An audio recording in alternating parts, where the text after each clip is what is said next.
What up, guys? CP the Tool Addict. Woo! How you doing? Hope you guys are having a great day. Sorry, I gotta have my cover up. The sun's getting right in my eyes. But got us a new tool today. Pretty excited about this one. Pretty awesome. Been waiting for this for a while. I've had it now for a little bit. We're gonna take a look at it, talk about it a little bit.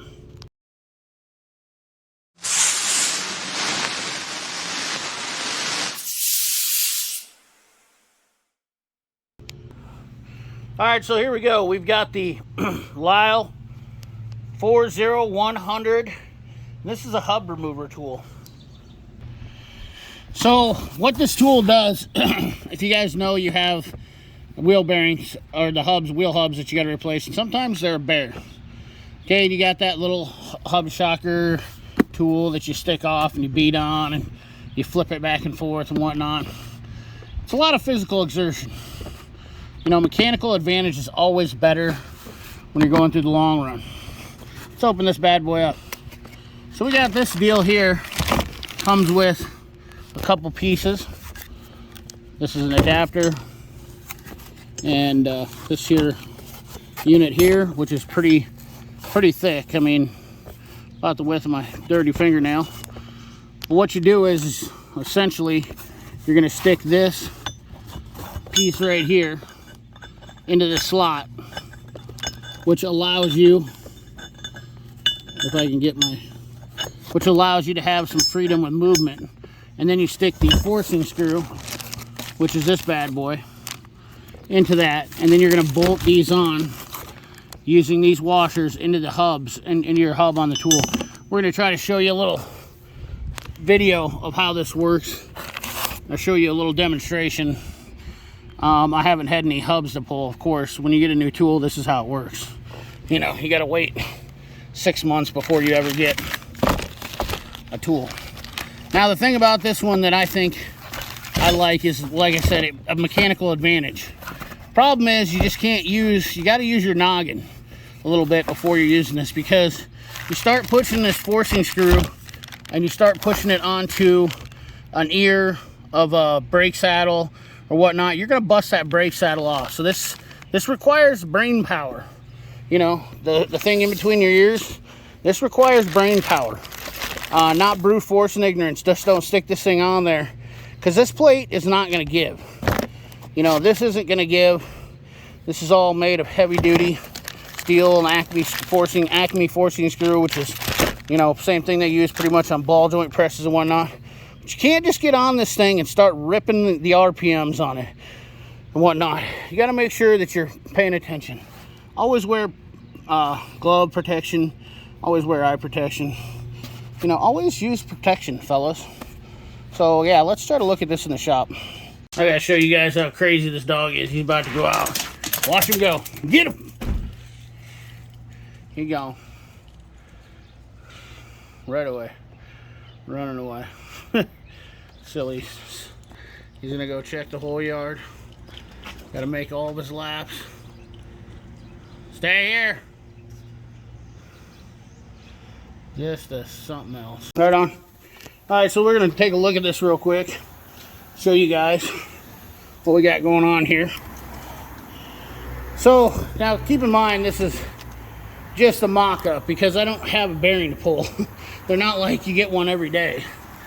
But I want to give you guys a kind of general idea here. For the bolt-in bearings, wheel hubs only, you're going to have this. Not the press-in, okay?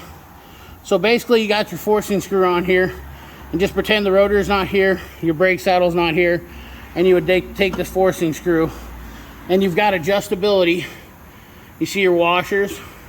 Use your factory lug nuts. Make sure you lubricate your forcing screw. Then you'll be able to rotate this, and you should be able to get onto like the tie rod end, the brake saddle. Now keep in mind, I want you to take a peek here. You got to use your noggin. I say this all the time, and I mean this. This is a warning to anybody that buys this tool. You see the size of this forcing screw? This is an Acme forcing screw. You see the size of this brake saddle?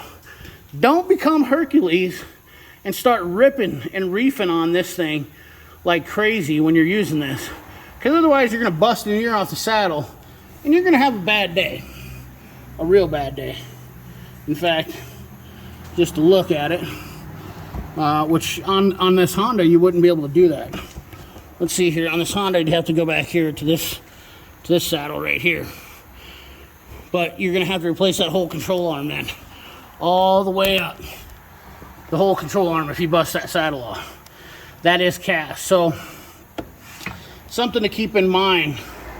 This tool is a great tool, and like my colleague said here, he said, you know, it beats the hell out of sitting there hammering on that freaking pounding me. Where is it? Where's it down there?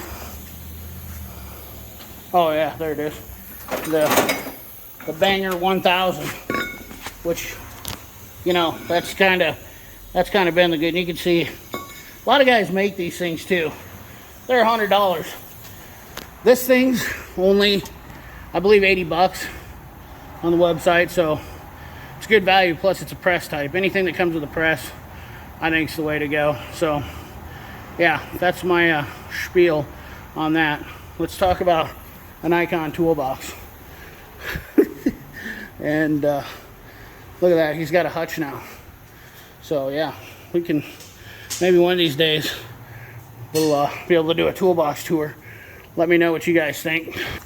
So yeah, just look at the beef of this thing, and I do like it. Once you get this, make sure you got to lube this thing up good, guys. That's one thing you're gonna have to do. Make sure you lube this screw up. It's got adjustability. The plate is good. Quarter inch thick plate. Been trying to use this thing. You're fine. Give her hell, Bob. We're good. Go ahead. You know what? Don't even mess around. We're in the shop doing shop things. But yeah. We also have good spacers. Lisle makes good stuff. You guys know. Lisle makes great stuff. So anyways, guys, let me know if you want to see if we can convince him to do a toolbox tour, or maybe we need to do a toolbox tour of that or that. But yeah, anyways, guys, like, comment, share, subscribe, ring that bell. Remember, keep your hands dirty and your money clean. Thanks for watching. Hey Henry, what are you doing, buddy? What are you doing?